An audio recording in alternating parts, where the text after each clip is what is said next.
തന്റെ ഫാത്തിമയുടെ ഖബറിന്റെ ചാരത്ത് പോയിരുന്നിട്ട് അലിയാർ തങ്ങൾ അസ്സലാമു അലൈകി യാ ഫാത്തിമ, ഫാത്തിമ ബീവിയോട് സലാം വിളിച്ചു.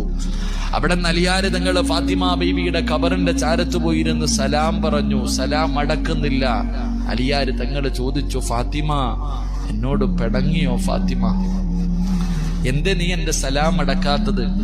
മണിയറയിൽ പിണങ്ങിക്കിടക്കുന്ന, കിടപ്പറയിൽ പിണങ്ങിക്കിടക്കുന്ന ഭാര്യയുടെ പിണക്കം മാറ്റുന്നത് പോലെ അലിയാർ തങ്ങൾ തന്റെ ഭാര്യയുടെ ഖബറിന്റെ ചാരത്ത് ഒന്നാമത്തെ രാത്രി പോയിരുന്നിട്ട് ചോദിക്ക, എന്തേ ഫാത്തിമ നീ എന്റെ സലാം അടക്കാത്ത? എന്നെ മറന്നു ഫാത്തിമ?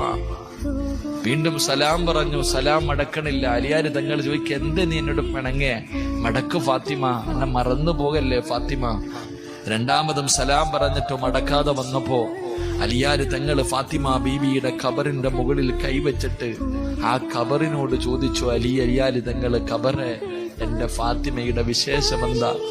എന്റെ ഫാത്തിമയുടെ വിശേഷമെന്താ? എന്റെ ഫാത്തിമ ആരെന്നറിയോ? എന്റെ ഫാത്തിമ ആരെന്നറിയോ?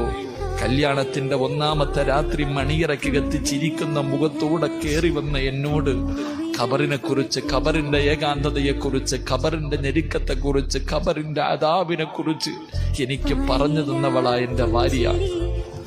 എന്റെ മണിയറയിലിരുത്തിയിട്ട് ഈ മണ്ണറ മണിയറയാക്കാൻ മുസല്ല വിരിച്ചിട്ട് നിസ്കരിപ്പിച്ചവളാ ഫാത്തിമ.